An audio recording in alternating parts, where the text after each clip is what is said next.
How about Indiana? How about Indiana? What's interesting to me about this is Indiana's pass rush so awesome, or is Illinois' pass protection issues that bad? Because that's something that I know we're going to get into Mendoza in the offense. I know you want to. I can't wait to hear you riff. I know you're going to go off on that. So really quickly, I'm going to add in the big guys up front. That pass rush tonight was, I mean, overwhelming. Luke Altmaier had no shot tonight. No shot. None. I don't know what the total numbers were, but Indiana, Aiden Fisher, Kamara, all of them were like they were just flying around. So I They had do wonder. 7 sacks. I had 9 tackles for loss, 7 sacks is what I saw. I thought that number would be higher just watching the game. And so I do worry because Illinois had pass protection issues all year, but you knew this Indiana defense was going to be good. This is the McShay Show presented by FanDuel, and college football Saturdays are already delivering. Every game means something right now.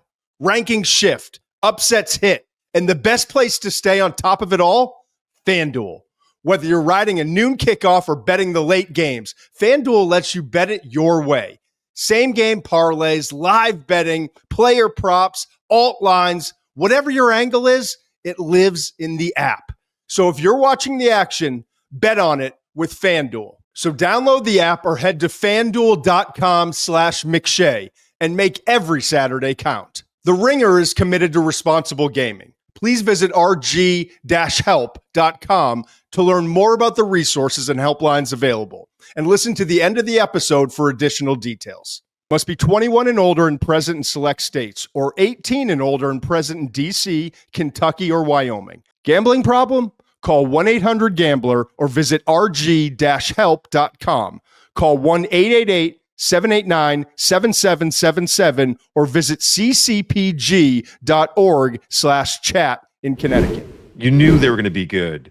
That's for the first team, the real team that they've played. That's super encouraging that this Indiana defense is for real. And that's not even going into the offense, which I'll let you do. Here's the thing that I did. Remember, we did a deep dive last year on Indiana. Like, how legitimate are they? They didn't play anybody. We're getting closer to the college football playoff. They may wind up getting in. I was late to the party on purpose because I didn't buy it. And I still, when the season was over, didn't completely buy it. Honestly, can I just say this? I think they kind of pissed you off with the way they kind of slow played the Ohio State game to try and make that a little bit closer than it was. And then Ohio State just went down and scored anyways. Do you remember this? Yeah. But even before that, I was just questioning, like, who have they played and all that stuff. Right. And it was legitimate. And we have a history, like, we don't have a history with Cignetti, but we've worked with people who have worked with him and the Whitles and everybody else. And like, I know who he is and I've always understood like how efficient he is. But I don't think people understand, unless you're like sitting here studying tape the way we do with the, like, you don't see many college teams play with the efficiency in which they do. And by that, I mean like hat on hat as a blocker. I mean gap discipline and defense. I mean every little, like the minutia, the details.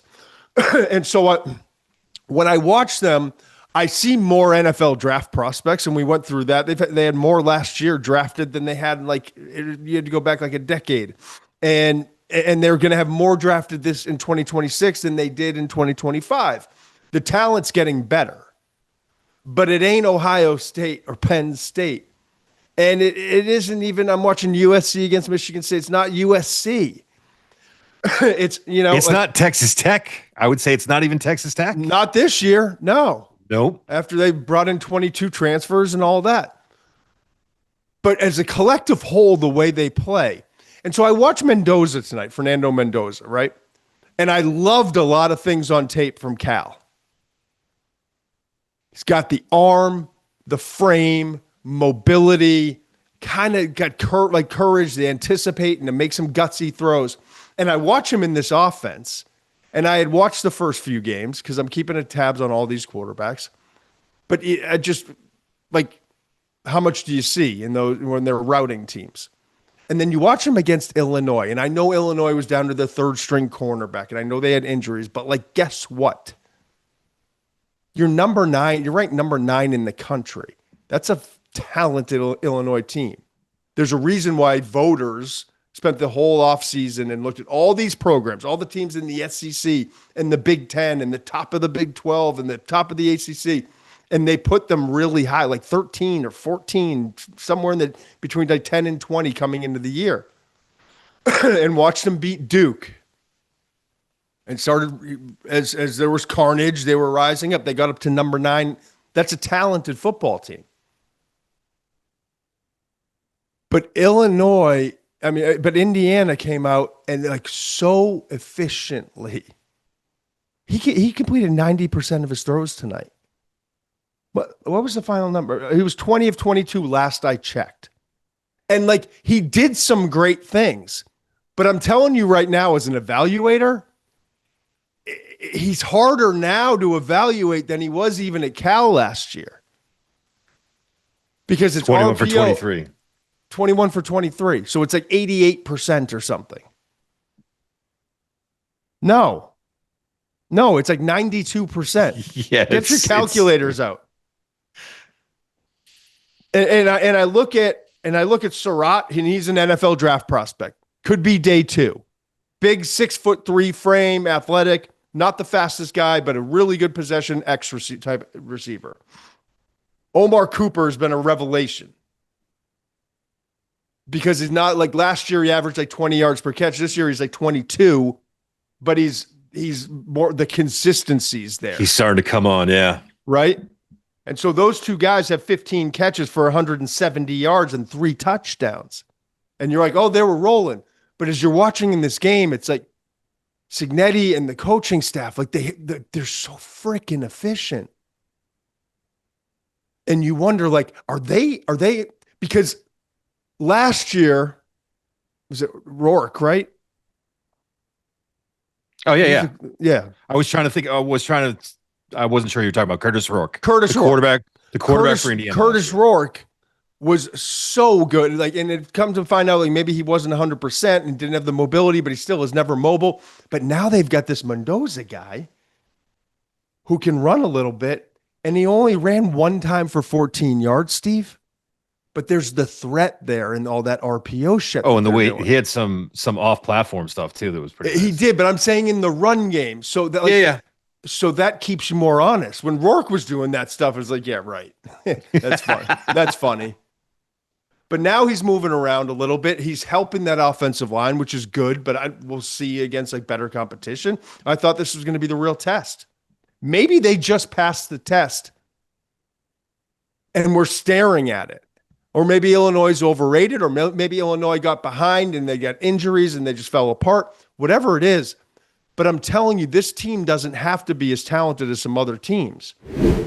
This episode is sponsored by American Eagle. So it's official. American Eagle just launched their exclusive limited edition collab with True Colors by Travis Kelce. And we could not be more excited to check it out. From sweater polos to loose and baggy pants to comfy sets, there's literally something for everyone. They also dropped a handful of incredibly comfy graphic tees that you can easily wear on repeat with relaxed cargos or with jeans. If you're a huge fan or just love the collab, shop the first drop now before it's gone. You can check it out on ae.com or just go to the store. And Mendoza is going to be a really tough evaluation because Cignetti didn't let him go to the Manning Passing Academy. You want to know why? He wanted every single second he could get with him in his little, like, it's almost in like the lab. It's almost like cult-ish. Like we have, this is how we do it. Bang, bang, bang, bang, bang, bang, bang. And that's the only way. It's the only way to be this efficient in college with the little amount of time you have to practice. So I'm saying all this and saying, I don't know if Mendoza's getting better as a draft prospect.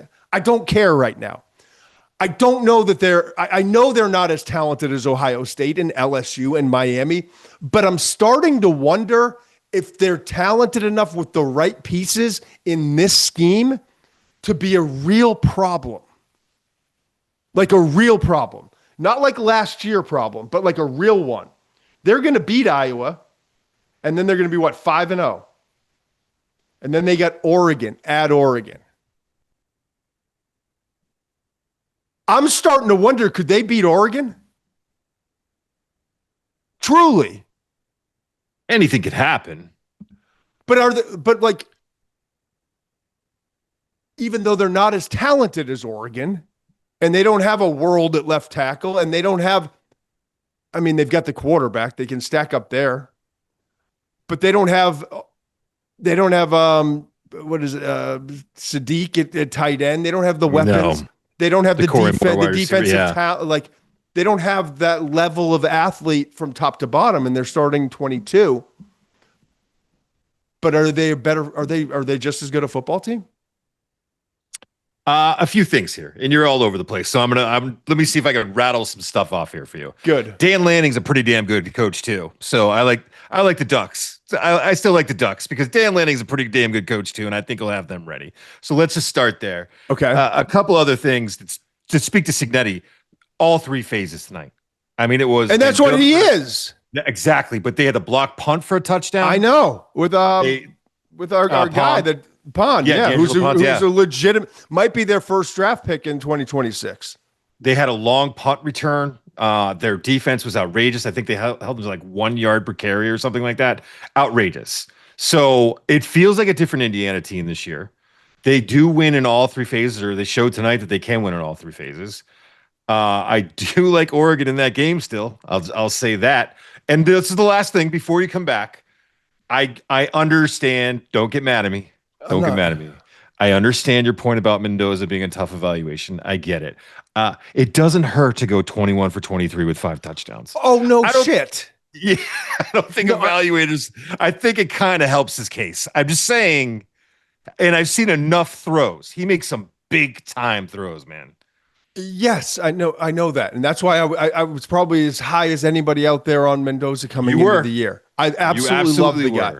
I'm just saying, I'm saying it as a positive to Cignetti is that he's got all his pieces to this puzzle right where he wants them, so that everything is working together, and that's why he's got the resting Cignetti face because it's never enough. Do you know? Well, that's what I mean? also.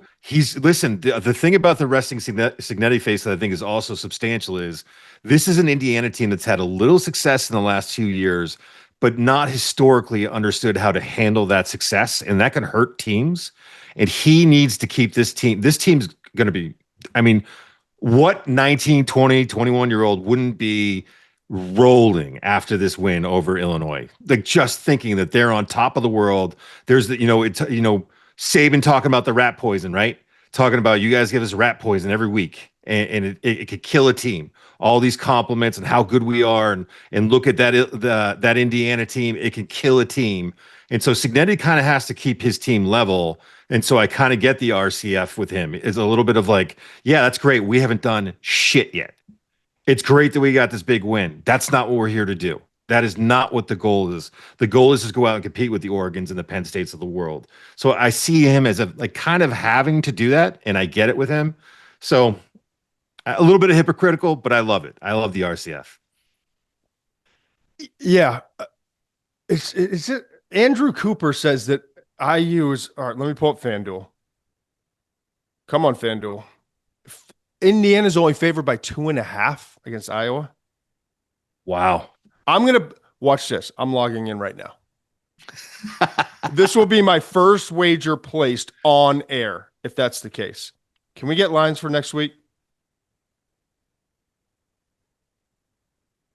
Cignetti, Blink 12689. Cignetti is the Missoula of college football. I don't know if people know Missoula, the head coach of the Celtics, but they're both crazy. You know, Alabama, Georgia's next week. Yeah. All right, I can't find it now. Tucker, get to the bottom of this. I don't care if it's late. Call someone, Tucker. Find out if that's correct. 2.5. I'm just telling you right now, at this moment, and it's not like I'm not the recency bias guy. Sometimes a little bit, but like I usually keep pretty good perspective on things, usually. And I don't see a team that has the talent that Penn State has or Oregon has. I'm going to say right now, I'm so much closer to thinking they're going to knock off one of those two teams this year. Those are the two marquee games they have on their schedule than I have thought since this Cignetti thing started. All right. I guess that's my point in all of this. And as I say, this Michigan State now 3-0, by the way, as USC is. And I keep talking about USC sneaking around the chicken coop. Maybe the Spartans are. They just scored a long touchdown. Childs, nice throw. They're up 6-3. This is good for our show that's going to last the next couple of days, but I don't care. All right. I hope I made my point on Indiana. Must be 21 plus and present in select states. For Kansas, in affiliation with Kansas Star Casino, or 18 plus and present in D.C., Kentucky, or Wyoming. Gambling problem? Call 1-800-GAMBLER or visit rg-help.com. Call 1-888-789-7777 or visit ccpg.org/chat in Connecticut or visit mdgamblinghelp.org in Maryland. Hope is here. Visit gamblinghelplinema.org or call 1-800-327-5050 for 24/7 support in Massachusetts, or call 1-877-8-HOPE-NY or text HOPE-NY in New York.